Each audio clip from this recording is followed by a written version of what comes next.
Sveiki, jūs klausotės Vilniaus universiteto tinklalaidės Mokslas be pamokslų, kurioje nemoralizuojama, o sužadinamas smalsumas mokslo temoms. Čia išgirsite įsamius pokalbius su Vilniaus universiteto mokslininkais, kurie praplečia akiratį, skatina mąstyti savo galvą ir kartais suabejoti nusistovėjusiomis tiesomis. Prie mikrofono Darius Matas. Naujausiame Mokslas be pamokslų epizode kalbame apie tai, kaip dantų sveikata susijusi su bendra žmogaus savijauta. Pokalbis apie tai su gydytoja periodontologe Jūrate Žekoniene. Tai labai diena. Labai diena. Kalbėsime tema, kuri daliai žmonių asocijuojasi su skausmu galbūt, su kažkokiais nepatogumais, gal daliai žmonių su piniginiais dideliais nuostoliais, bet kalbame todėl, kad žinant, kaip tinkamai reikia prižiūrėti savo dantų higieną, savo burnos higieną, dalis žmonių gali ir išvengti skausmų ir matyti didelių išlaidų. Kaip jūs apibrėžtumėte, lietuviai supranta jau įsisąmoninę, ką reikia daryti tam, kad būtų maksimaliai pasiruošę ir sveiki? Aš manau, kad daugiau ir daugiau turbūt lietuvių supranta, ką reikia daryti, kad galėtumėm išvengti ir tų didelių nemalonumų, ir tų didelių išlaidų. Tačiau tikrai dar yra kur padirbėti ir informacijos sklaida galėtų būti didesnė tiek iš mūsų pačių galbūt kaip specialistų, tiek iš kitų priemonių. Ir aišku, niuansas yra tas, kad viską mes pamirštam. Tai kartot, kad ir atrodo tos pačius dalykus, iš tikrųjų turbūt būtų prasmės ir būtų reikalinga. O kaip jūs kaip specialistė apibrėžtumėte, kas yra ta gera burnos higiena? Kaip ją reikėtų įsivaizduoti?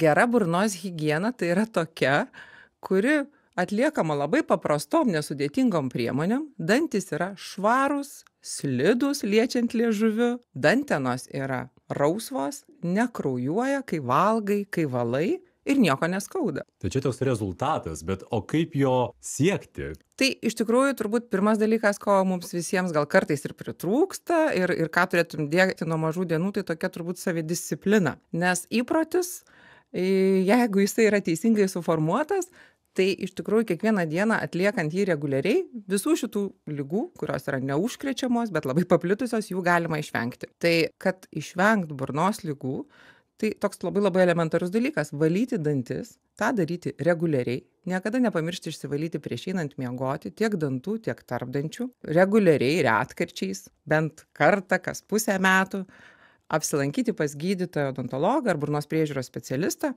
įvertinti savo dantis, savo burnos audinius, pasitikrinti, tada aišku stengtis, nevalgyti per daug cukraus turinčių produktų, angliavandenių turinčių produktų, gerti, bet gerti vandenį, nesultis, negazuotus gėrimus, išsimiegoti, vengti streso, kiek tai išeina šiai dienai, nerūkyti, mankštintis ir judėti, tas irgi turi daug reikšmės ir turbūt bendrauti, nes tas socialinis veiksnys, bendravimas, šypsojimasis irgi turi įtakos tiek mūsų tai burnos sveikatai, bet ir apskritai turbūt bendrai gerai savijautai. Mes dar perbėgsime, aišku, atskirai per tuos visus niuansus.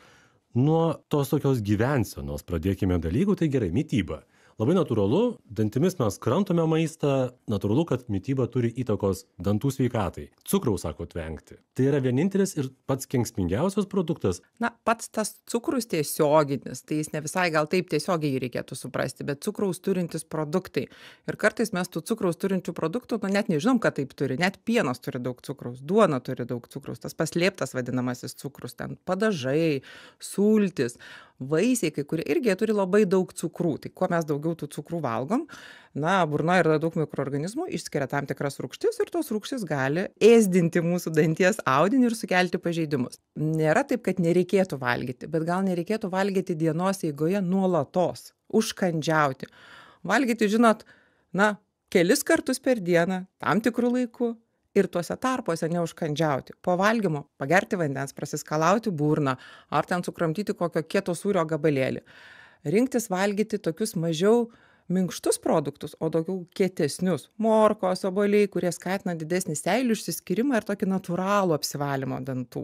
Aišku, rinktis tokius subalansuotus maisto produktus, kuriuose yra ir vitaminų, ir mineralų, ir aminorūgščių, ir vengt traškučių, gazuotų gėrimų, kaip minėjau, saldėsių, pyragaičių.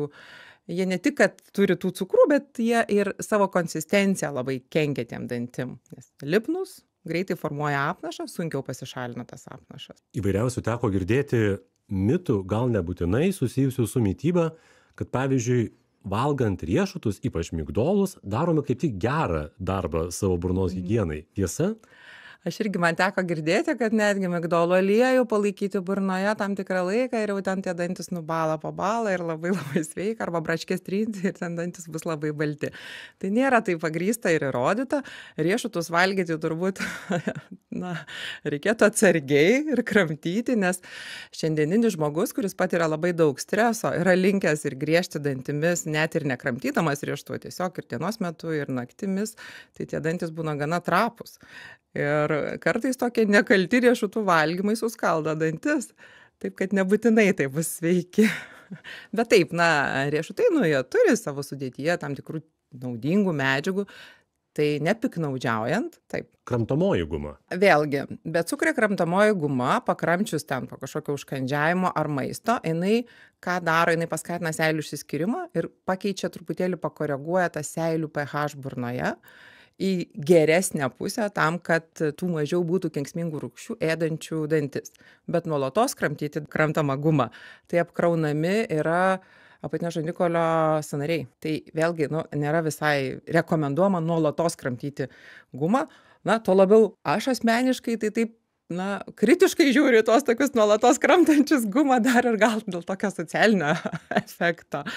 Bet čia jau toks pasirinkimas kiekvieno. Didelis dabar yra toks bruzdesys socialiniuose tinkluose minint ksitolį.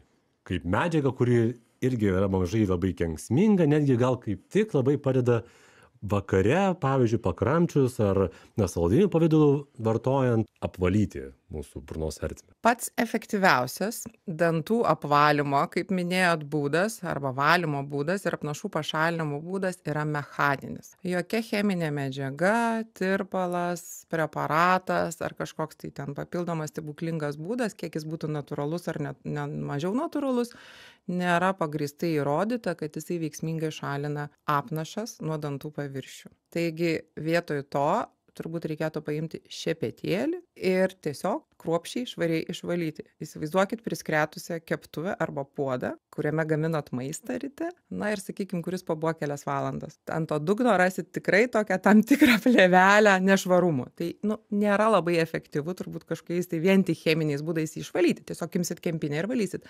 Tai čia labai panašiai. Reikia mechaniniu būdu pašalinti tas apnašas. Ir tada efektas bus. Šepetėlių pasirinkimas labai platus yra. Kokį reikėtų rinkinį namie turėti ir naudoti, kad sakytumei, padarei viską, kas tavo valioje. Vieno danties šepetėliai, švelnus, netokie švelnus, elektroniniai, paprasti. Pasirinkimas labai platus. Mes visada labai juokaujame, kad pats geriausias šepetėlis yra tas, kuris yra naudojamas. Tai jūs galite turėti ir auksiniam rankenėlėm, jeigu jis stovės lentynai nenaudojamas, naudos nebus.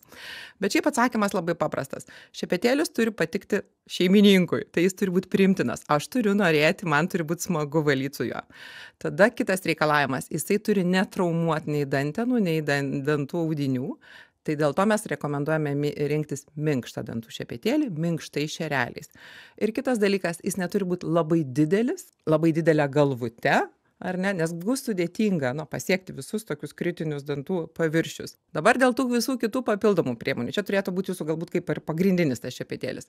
Ar elektrinis, ar rankinis, labai didelio skirtumo mokslinė prasme nėra. Dabar pastarųjų metų tyrimai sako, kad maždaug 11% apnašų daugiau nuvalo elektrinis dantų šepetėlis. Tai tas skirtumas nėra ženkliai labai didelis, įvertinant tų dantų šepetėlių ir kainas, ir sąnaudas tiems įsigyti.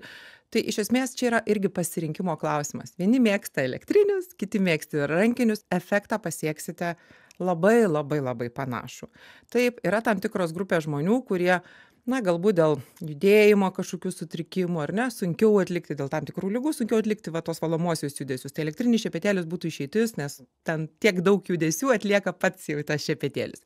Bet kokiu atveju valo žmogus. Jeigu dabar dar apie kitas papildomas priemonės kalbam, vieno danties šepetėlis arba tarpdančių šepetėlį, ką mes jau čia taip labai akcentuojam, vieno danties šepetėlis yra labai tobulas ir stebuklingas būdas išsivalyti dantis, nes tai yra saugu.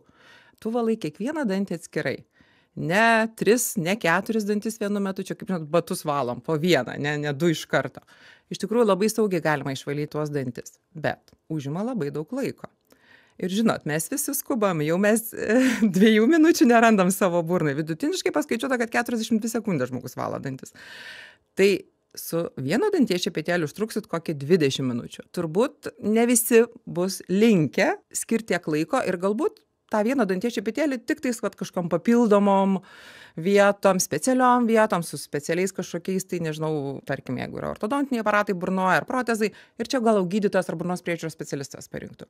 Bet ką būtina turėti namuose? Tarpdančių valymo priemonės. Pati paprasčiausia, populiariausia, turbūt ir lengviausiai išmokstama ir saugiausia su juo valyti yra tarpdančių šepetėliai. Jų yra įvairių dydžių. Kartais vyrauja nuomonė, kad tarpdančių šepetėliai, tai žinot, čia tik tais tiems, kurie turi periodonto ligas, yra jau tokie pagyvenę, gal labai didelius tarpus turi. Tai noriu pasakyti, kad tikrai ne. Buvo labai gražus toksai tyrimas darytas vienos prancūzų mokslininkų grupės, tai jie skaičiavo, kiek čia tokių žmonių, kurie, gal ir nelabai galėtų tais tarpdančių šepetėliais naudotis. Jie paėmė tokius jaunus, labai sveikus, kurie neturi jokių pokyčių dar burnoje, ten didelių, nėra atsitikę jokių dantenų ligų, neįvykę nieks ten, žodžiu, sveiki pacientai, kitaip tariant. Tai paskaičiavo, pamatavo ir tik tais 8% netilpo tie mažiausio dydžio šepetėliai. Tai reiškia, didesnė dalis jie kaip ir galėtų valyti. Tai yra patogiau ir saugiau. Mes labai smarkiai, kaip išvengtumėm didelio skaičiaus ligų ir problemų, jeigu valytumėm tos tarpdančius reguliariai. Nes maždaug paprastų dantų šepetėlių išvalom 42% apnašų. Tai visa kita lieka tarpdančiuose. O siūlas tarpdančių? Dantų siūlas tose vietose, kur tas tarpdančių šepetėlis netelpa. Labai siauras tarpdantis. Galbūt dantis yra labai tamprus, kontaktas toks labai artimas, nėra galimybės. Bet siūlą naudoti ir valdyti teisingai, nesusipjaustant dantenų, nepažeidžiant ir norėti naudoti jį toliau, yra gana nelengva teisingai manipuliuoti ir išmokti. Ir dažniausiai žinot, kas būna, kad, pabandžiau kelis kartus, kažkur ten sužeidžiau danteną, išsigandau gal kraujavimo ar suskaudo ir numečiau, nebenaudoju daugiau. Kitas dalykas, mes kartais galvom, kažkas įstrigo tarp dantų, tai paimsiu čia tą siūlą ir išsikrapštysiu. Tai tokiam pasikrapštimui, tai žinot, gal galima ir su siūlu. Bet tas, kas įstrigo, paprastai nesukelia ligos. Liga sukelia bakterijos. O bakterijų, taip nepakrapštysi įkišęs kažkokį siūlą ar kitą priemonę. Jas reikia tiesiog, mechaniniu būdu tą plėvelę suardyti. Tai kad suardyti, tu turi truputėlį užtrukti ilgiau. Tai dėl to šepetėlis turbūt būtų toks efektyvesnė priemonė, nes veikimo plotas yra didesnis, paviršių pasiekia didesnį. Plius mažiau žaloja dantenas, nepjausto tų dantenų, jeigu naudojam teisingai. Dar burnos skalavimo skystis, kurį taip pat kai kurie žmonės naudoja, kiti mano, kad galbūt jo ir nereikia, kiti galbūt tiesiog dienos eigoje prasiskalavimui šalia turi pasidėję. Kiek tai yra efektyvu ir reikalinga? Burnos skalavimo skystis jau atstovauja tai cheminiai apnašo kontroliai arba valymui. Tai yra grupės pacientų, kuriems gydomaisiais tikslais gali būti paskirti skalavimo skysčiai ir dažniausiai tą turėtų padaryti gydantis gydytojas ar burnos priežiūros specialistas. Įvairių tų indikacijų gali būti, kodėl gali reikėti, galbūt negali tuo metu gerai efektyviai atlikti arba neleidžiama dėl kažkokių tai ten chirurginių operacijų burnoje atlikti gerai to mechaninio apnašo valymo ir dėl to skiria papildomai arba kaip papildoma gydomoji priemonė. Bet šiaip kasdienėje tokioje rutinoje, kai mes valom dantis, tai tas burnos skalavimo skystis nėra reikalingas kaip apnašo pašalinimo priemonė. Mes dažnai galbūt įsivaizduojam, kad gal skaniau kvepės ten tą burną, dezodoruosim tą burną ar ten pamasažuosim kažką, bet čia daugiau toks mažiau reikalingas, sakykim, priemonė, gal daugiau yra įtakojama, gamintojo reklamos. Minėjote laiką, vidutiniškai 40 kelios sekundės yra skiriamos dantų valymui. Kiek iš tiesų reikėtų laiko? Arba kiek to laiko, taip realiai viską įvertinus, užtrunka išvalyti kruopščiai dantis? Anksčiau būdavo toks reklaminis laikas skelbiamas 3 minutės. Na, į tą pirmą dalį jūsų atsakant, tai reikėtų pasakyti, kad kiek laiko reikia valyti dantis tol, kol švaru. Tai vienam pasiekti tą švarą užtrunka 5 minutės, kitam 20. Bet jeigu jau taip žiūrėt moksliškai, buvo paskaičiuota, kad efektyviausiai vieną, sakykime, pusę žandikaulio, taip vieną tą ketvirtį pašalinti apnašas užtrunki maždaug 40 ten kelias sekundės. Tai vat iš to kilo rekomendacija, kad jeigu ten padauginam iš 4, suskaičiuojam, tai apie porą minučių, 2-3 minutės jau būtų gerai, kad mes, turėtumėm tokį saugų variantą, kuomet apnašas yra beveik pilnai pašalintas arba visiškai pašalintas ir jau nesivysto toliau kažkokios tai problemos. Ir taip 2 kartus dienoje ar 3? Tikrai ne 3, nėra pagrįsta, kad 3 kartai yra geriau. Dabar pasakysiu gal tai, kas gali dalį klausytojų nustebinti. 1 kartą tobulai yra geriau negu 2 kartus bet kaip. Apnašas formuojasi ne per valandą ir ne per 2. Jeigu sugebėtumėm, kaip žmonės, idealiai pašalinti apnašas savo to vieno valymo metu, tai žalingas apnašas dantenų audiniams ir burnos audiniams pasidaro maždaug po 24-48 valandų. Problema yra ta, kad mes negalim visko idealiai pašalinti dėl įvairiausių priežasčių, dėl mūsų, dėl burnos ten įvairių anatominių dalykų.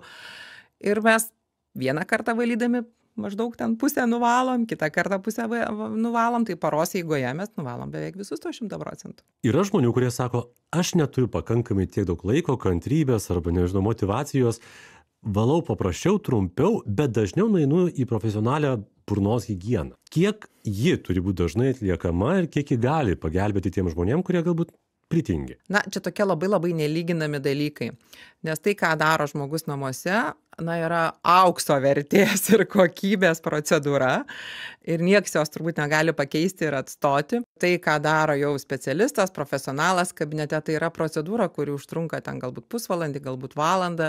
Jinai bus atliekama arba kas 3 mėnesius dėl kažkokių tai priežasčių, arba kas pusę metų. O apnašas, kaip sakiau, formuojasi kas 24-48 valandas. Tai tokios prabangos turbūt niekas negalėtų leisti. Tai dėl to turbūt pirmiausia, tai aišku, valyti namuose. O dabar profesionaliai burnos higienai yra įvairios priežastys, kodėl reikėtų dažniau arba rečiau. Kai mes gydom periodontitą, ypatingai tokią periodonto ligą pažengusią, tai dėl to gydymo rezultatų valdymo ir dėl stabilumo tos ligos valdymo, kai kuriais atvejais iš tikrųjų mes gana dažnai norėtumėm pakviesti tą pacientą profesionaliai burnos higienai, kartais 4 kartus per metus, kartais 3 kartus per metus, bet dėl to, kad ta liga neprogresuotų ir galėtumėm valdyti. Dabar jeigu pacientas neturi kažkokių tai, didelių problemų, ar ne, ir retkarčiais tik tais ateina pasitikrinti, tai tas burnos priežiūros specialistas gydytojas tiesiog gali vertinti, yra poreikis tai profesionaliai burnos higienai ar nėra. Tai tokia, pagrindinė, kontraindikacija arba tada, kada nereikia daryti tos burnos higienos, yra gera asmeninė burnos higiena. Jeigu jūs neturite apnašų, neturite akmenų, jūsų dantenos nekraujuoja, jūs neturite dantų problemų, nereikia tos higienos. O vis tik, kokiem žmonėm jūs patartumėt dažniau atvykti ir apskritai daugiau dėmesio skirti savo burnos higienai? Ar yra kažkoks gyvenimo tarpsnis, kažkokios šalia esančios kitos indikacijos, kurios, tuos žmonės padaro, pavyzdžiui, jautresnius? Aš turbūt pirmiausia pradėčiau nuo paauglių. Ir čia yra tokia kritinė grupė, mes dažnai galbūt juos ir praleidžiam ir pamirštam, nes jie yra tokie beveik savarankiški, su nuomonė, patys valosi dantis kiekvieną dieną ir nebūtinai tą daro reguliariai ir gerai, tai kad mes girdim kartais įjungtą zvimbiantį dantų šepetėlį, nebūtinai zvimbia tenais. Ir plus, iššūkiai mitybos jų ir žalingų įpročių pradžia, tai čia yra viena tokia grupė, kuriuos reikėtų, taip sekti ir tikrinti. Tada yra senyvo amžiaus pacientai, vyresnio amžiaus pacientai, kuomet dėl mažesnio seilių kiekio, tiesiog fiziologiškai, ar ne, yra didesnis ir akmenų ir apnašų kaupimasis, dėl to, kad galbūt sunkiau atlikti ir tos taisyklingus judesius dėl kažkokių tai priežasčių, ten irgi jau dažniau gali reikėti ten tos konkrementus valyti ir apnašą šalinti. Tada yra rūkantys pacientai. Vėlgi jiems yra linkę dažniau formuotis ir apnašas, ir konkrementai. Tada yra pacientai sergantys tam tikrom ligomis, tarkim, cukrinis diabetas. Taip pat pacientai vartojantis vaistus. Dalis vaistų vėlgi mažina seilėtekį, to pasėkoje gali būti tam tikrų pokyčių burnoje ir didesnis apnašų kaupimasis, mažesnis savaiminis apsivalymas. Tai netgi sunku išskirti kažkokią vieną konkrečią grupę. Bet daugiau seilių burnoje yra tam tikra irgi profilaktika, aš teisingai suprantu. Taip, seilės turi tokias ir labai geras apsauginės savybės ir ne tik, kad taip mechaniškai nuplauna šiek tiek tą apnašą, ar ne, bet ir turi baktericidinių tokių savybių kovojančių su bakterijom. Iš kitos pusės, jos aplipina dantis ir suformuoja tam tikrą prasme tokį tiltuką tom pačiom bakterijom prilipti ant danties paviršiaus. Tai, to tokia dvejopa funkcija, bet daugiau teigiama. Taip. Dar kalbant apie gyvenimo būdą, jūs minėjote pokalbio pradžioje, stresas irgi yra svarbu. Dantų ir burnos sveikatai ir higienai. Kaip tai siejasi tarpusavį? Dėl streso gali išsiskirti tam tikri hormonai, kurie veikia neigiamai tą mūsų bendrą organizmo imuninę sistemą.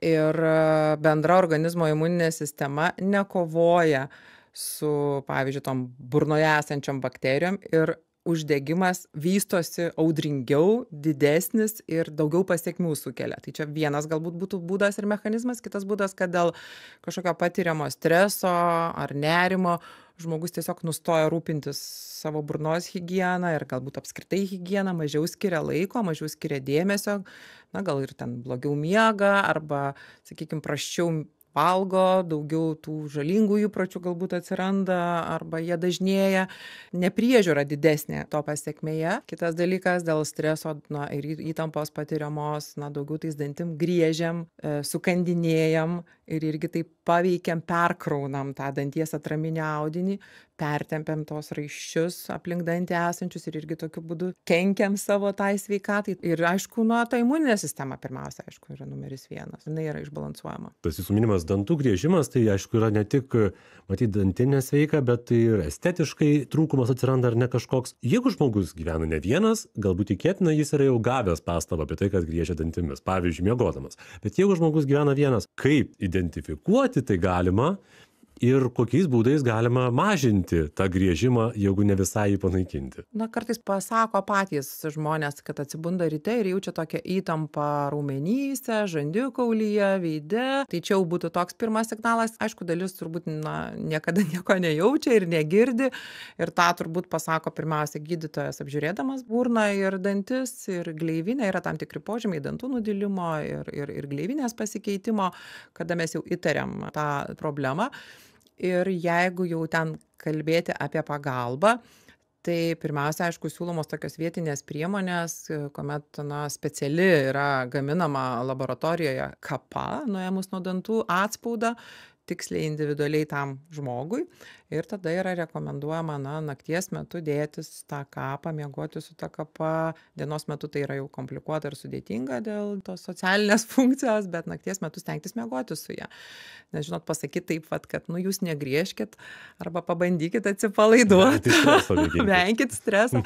Kartais labai sudėtinga ir komplikuota ir nepavyksta. Kodėl apskritai svarbu į tai kaip dėmesį ir ar tik tai, pavyzdžiui, estetinis noras turėti gražią šypseną gali toj vietoje būti stimulas, eiti estetinio plombavimo arba kažkokių kitų priemonių, jau atitaisyti tą žalą, kurią pasidarei. Kada reikia apskritai ją taisyti? Dėl dantų griežimo mažėja sąkandžio aukštis ir yra paveikiama ir kramtymo funkcija. Atsiranda ir skausmai, ne tik tais, kaip sakiau, raumenyse, kartais pacientai tą įtampą jaučia, bet ir sąnaryje. Vienas iš tų būdų ir taisymo priežasčių ir poreikių ir yra šitos priežastys. Dėl estetikos turbūt tie tokie dideli griežikai gal net ir mažiau kreipiasi arba atkreipia dėmesį, nes jie kurį laiką jau taip gyvena, tas neatsitinka nei per metus, nei per 2, turbūt pripranta ir mažiau nori taisyti tą estetinę išvaizdą, bet čia daugiau dėl funkcijos jau. Dar apie rizikas, kai netvarkome laikų esančių problemų. ne tik burnos ligos, dantų ligos, bet ir kitos ligos gali atsirasti arba sustiprėti dėl to, kad mes neprižiūrime savo burnos ertmės. Taip, tikrai taip. Ypač periodonto ligos, jos turi labai daug sąsajų su tom bendrom ligom. Na, burna nėra kažkokia tai atskira ląstelė organizmo, tai yra ta pati vientisa organizmo dalis. Ir burna turi labai gerą kraujotaką. Ir įsivaizduokit dabar, kad yra dantenų ir aplinkui dantį esančių audinių kažkoks tai pažeidimas. Tai yra daug tokių mikroopelių, kurių mes plika akim gal kartais ir nematom, nes jos yra dantenų vidiniam paviršiui. Bet jeigu taip tas visas mikroopeles ten sudėtumėm, susumuotumėm, tai esant pažengusiam periodontitui maždaug gautumėm delno dydžio tokią žaizdą atvirą. Tai jeigu tai būtų ant odos, eitumėm ir gydytumėm iš karto. O kadangi tai yra tokia ne visai matoma vieta, tai žmonės kartais labai daug metų vaikšto su tą atvirą žaizdą. Tai per tą atvirą tokią pažeidimo vietą mikroorganizmai iš burnos patenka į kraujotaką. Į tą kraujotaką, kur keliauja kraujo būdu bet kur organizme. Širdis, smegenys, inkstai. Ir daug labai sąsajų ir įrodymų yra, kad ir širdies kraujagyslių sistemai turi reikšmės ta infekcija ir uždegimo buvimas burnoje. Randamos netgi bakterijos, kurios yra, tik burnai būdingos ir sukelia tą periodontitą, randamos kraujagyslėse, aterosklerotinėse plokštelėse, kurios sukėlė, sakykime, ten kažkokią tokią ligą. Arba netgi Alzheimerio liga, ar ne? Smegenys buvo tirti Alzheimeriu sergančių pacientų ir buvo rastas irgi specifiniai mikroorganizmai, kurie yra būdingi burnoje, tam periodonto ligom sergant pacientui, sakykime, žmogui.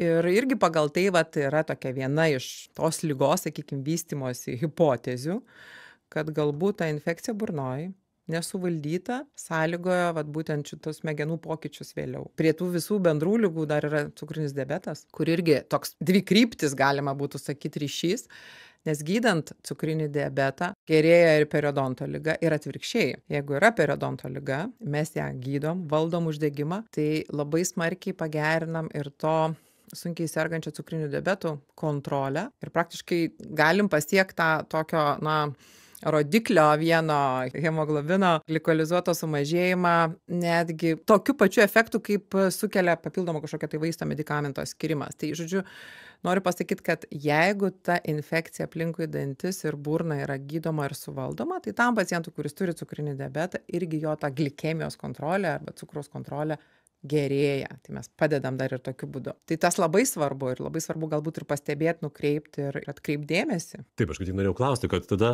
bendradarbiavimas tarp tų skirtingų specialistų yra labai svarbus. Ar jūs matote, ką čia būtų galima galbūt kažkaip kitaip daryti ir nuo ko to reikėtų pradėti? Ar nuo specialistų kitų ligų, ar nuo burnos priežiūros ir kas kam turėtų nukreipti tą žmogų tada jau? Žinot, jeigu mes dar šeimos gydytojus užkrausim savo matomais pacientais, tai turbūt jie labai neapsidžiaugs. Bet mes kaip, sakykime, gydytojo odontologai ar burnos priežiūros specialistai, ką galim pastebėti, tai daug galim pastebėti. Kartais pacientas ateina pas mus dažniau negu pas šeimos gydytoją, ar ne? Ten ką, pavyzdžiui, kelis kartus per metus, o pas šeimos gydytoją, kol neturi nusiskundimų, gal kartais ir neateina. Tai ne kartą yra buvę, kad, juk nėra sudėtinga pamatuoti kraujo spaudimą, ar ne? Ir atkreipti paciento dėmesį ten kilus įtarimui, kad, žiūrėkit, tas kraujo spaudimas, kurį matom, nėra fiksuojamas, nėra, sakykime, normalus, jums reikėtų keliauti ten ir ten. Jeigu aš matau, sakykime, sunkaus to pažengusio periodontito požymis burnoje, visada pagalvoju, kad pacientas, kuris turi, sakykime, dar ir, galbūt viršsvorį ir rūko, jis turėtų būti nukreiptas ir kardiologo konsultacijai dėl galimos rizikos būtent širdies ir kraujagyslių ligai, infarktui, insultui. O tie ryškūs požymiai jau yra smarkiai kraujuojančios dantenos? Dantų paslankumas, dantų padėties pasikeitimas, kaulo netekimas, kuris gali būti įvertintas rentgenologiškai atlikus papildomus tyrimus. Mes matuojam tokias periodonto kišenes specialiais instrumentais, tai tų gilių kišenių buvimas. Tai pagal tokius požymius pacientai ką patys galėtų pastebėti, tai blogą burnos kvapą, apnašos akmenys, pasikeitusi spalva dantų galbūt ar ne. Dantis pakeitė savo vietą, pasidarė kažkokie tai laisvesni arba judantys, ir galbūt atsirado netgi kažkokių tai tokių patinimų dantenose, ar paspaudus tas dantenas ten skiriasi kažkoks tai pūlingas eksudatas, tai vat į tą turėtų pacientas būtinai atkreipdėmėsi. Čia jau pažengusios ligos požymiai. O jūs pastebėję tikrai galite tuomet numatyti ir kad kitos ligos jau yra matyti įsibėgėjusios, arba bent jau grėsia. Taip, ir mes nelabai turbūt atliekam kažkokių specifinių tyrimų, ar ne, tai mes galim nukreipti šeimos gydytojui, įvertinti ir tą gliukozės kiekio kraujyje, paskirti tyrimą atlikti ir bendrą kraujo tyrimą atlikti ir galbūt ten įvertinti tą riziką širdies ir kraujagyslių ligoms. Tai šitą tikrai galima nukreipti ir va tokiu būdu tas turbūt bendradarbiavimas. Dabar iš kitų gydytojų mes galbūt norėtumėm ir tokio glaudesnio arba didesnio, ir jis galėtų būti, bet suprantama, jiems galbūt nėra labai paprasta, jie ir taip yra pakankamai apkrauti, tai dar ten kiekvieną kartą kažkam pasakoti, žinot, ir apie dantų valymo svarbą, ir apie būtinybę apsilankyti gydytojo odontologo apžiūrą ir konsultacijai. Jeigu teko susidurti su kai kuriom chirurginėm intervencijom, tai kai kurios chirurginės intervencijos, jos atliekamos yra tada, kai burna yra sveika. Tai būna kartais tokių nukreipimų, bet turbūt taip teisybės dėliai gal nėra tokio labai aiškaus, išgvildento, tokio tiesioginio mechanizmo, ar ne, sekos to mechanizmo, kas ką turėtų ten atlikti arba kaip tiksliai nukreipti ir be ko tikrai negalėtų kažkas tai kitas vykti.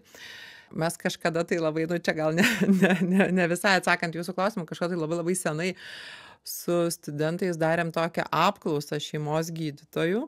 Ir bandėm taip paklausti apie burnos higieną, kas turėtų mokyti tos burnos higienos, ar jie ten dažnai savo tam darbe, kalba apie tai, ar apskritai tos pacientus kažkur kažkada tai nusiunčia. Tai aišku, pagal rezultatus galėjom pasidaryti tokias išvadas, kad jų nuomonė odontologai ir burnos priežiūros specialistai turėtų čia šito užsiimti, ir dėja, jų toj dienotvarkėj mažai galbūt lieka laiko ar galimybių tam. Pakalbėjome apie ryšį su kitomis ligomis, bet pakalbėkime ir apie ryšį su mūsų psichologinė sveikata. Žmonės, kurie turi gražius, sveikus dantis, ar jie tikrai ženkliai laimingiau tuomet jaučiasi, gyvena ir mažiau kažkokių patiria stresų, daugiau šypsosi, mažiau gėdijasi? Ar yra tas ryšys ir ar yra kažkaip matuotas kada nors? Taip, ir tikrai žmonės, kurie turi gražią, baltą šypseną, jie labiau pasitiki savim, jie tikrai geriau jaučiasi, nes jie daugiau šypsosi, jie visuomenėje priimami draugiškiau, mieliau. Nes ta tokia, balta šypsena vis tiek simbolizuoja sveikatą ir tas yra svarbu. Aišku, aš dar pridėčiau, kad aplink tos baltus dantis turėtų būti gražios rausvos dantenos sveikos, tas irgi yra svarbu. Bet mes net patarlę turim, kad sutinkam pagal išvaizdą, išlydim pagal protą, tai ta išvaizda yra turbūt svarbu. Psichologinė gerovė buvo tirta ir įvairiose studijose, įvairiais aspektais. Tai taip, tas yra pagrįsta, kad tai turi labai didelę vertę savivertei, kad turi labai didelį poveikį tai emociniai gerai būkliai. Dėl to gali kilti netgi papildomas stresas, dėl to, kad, sakykime, aš, turėdama kažkokius tai negydytus dantis arba didelės dantų problemas, nesišypsau, vengiu socializacijos, nenoriu niekur eiti iš namų, bendrauti ar ne, kalbėtis, tai atitinkamai, tampu tokia surūgėlė, nedraugiška, izoliuota ir tas, aišku, irgi atsispindi mano psichologiniai būklei ilgainiui. O tas baltumas, kiek jis iš tiesų gali rodyti arba nerodyti sveikatą dantų? Gali nieko nerodyti apie sveikatą, nes labai balti dantis galimai gali būti ir nenatūralūs. Dabar madinga turėti ten tokią labai baltą šypseną, kuri kartais netgi būna ne Lietuvoje, o kitose užsienio valstybėse įgyta.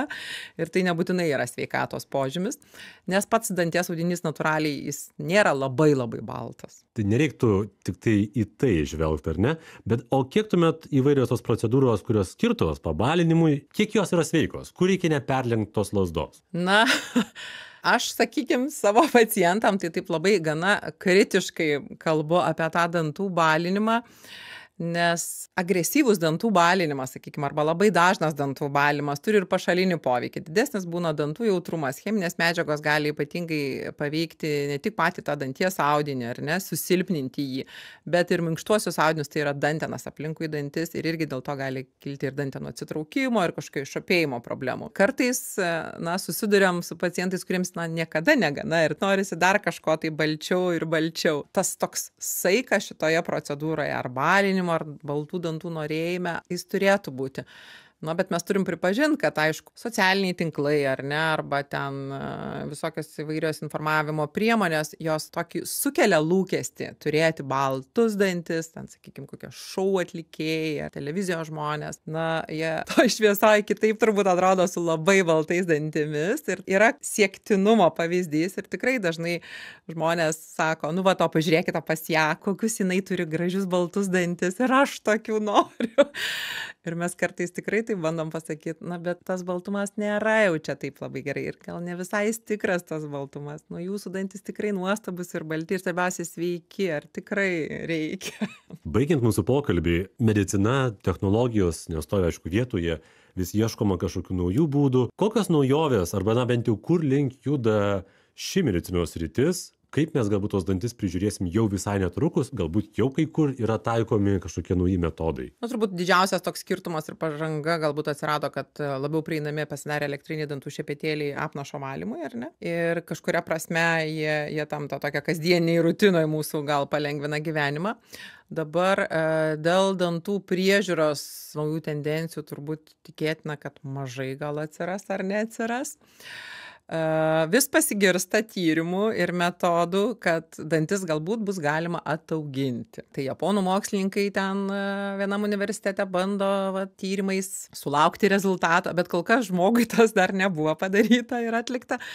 Kito pakaitalo apart danties implanto kol kas nėra. Viskas vystysis. Tai kaip saugoti tą nuosavą dantį, o netekus nuosavą danties ir turint danties implantą, kaip išlaikyti sveiką danties implantą burnoje. Nes mes pastaruoju metu susidurėme ir su ta problema, kad infekcijos, lygiai taip pat kaip apie dantis, jos galimos ir apie dantų implantus. Ir tas irgi kartais baigėsi to pačio danties implanto praradimu. Tai turbūt dar į tą kryptį. Ir aišku, tų sisteminių ligų ir burnos infekcijų ir mikroorganizmų burnoje sąsajų tyrimai. Kokio vyriausio amžiaus žmogų dar esate sutikusi, kuris turėjo visus savo dantis? Oi, nu buvo dabar jau aišku amžinatilsį, bet kokių 92 turbūt tokio amžiaus pacientas. Bet jeigu pasižiūrėsit į, aš aišku nežinau, tik tais iš nuotraukų galiu skelbti, bet atsimenat, popiežius buvo Pranciškus. Tai, na, sprendžiant iš jo šypsenos, kas buvo viešai publikuojama, labai daug nuosavų dantų turėjo. Tai dažniau genetika ar tas kruopštus darbas? Dalinai turi reikšmės ir genetika, bet kruopštus darbas, nes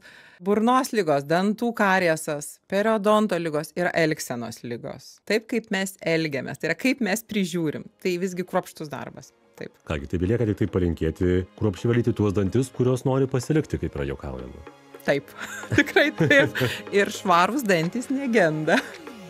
Kągi, tai dėkoju Jums labai už pokalbį. Ačiū Jums. Apie tai, kaip dantų sveikata susijusi su bendra žmogaus savijauta, kalbėjome su gydytoja periodontologe Jūrate Žekoniene. Tinklalaidę kuria Vilniaus universiteto komunikacijos ir rinkodaros skyrius Gintarė Bidlauskienė, Liudmila Januškevičienė, Benita Kaselytė, Greta Zulonaitė ir Tadas Razmas. Laidos vedėjas Darius Matas. Šį ir kitus pokalbius rasite LRT LT radiotekoje ir ten, kur klausotės savo mėgstamų tinklalaidžių.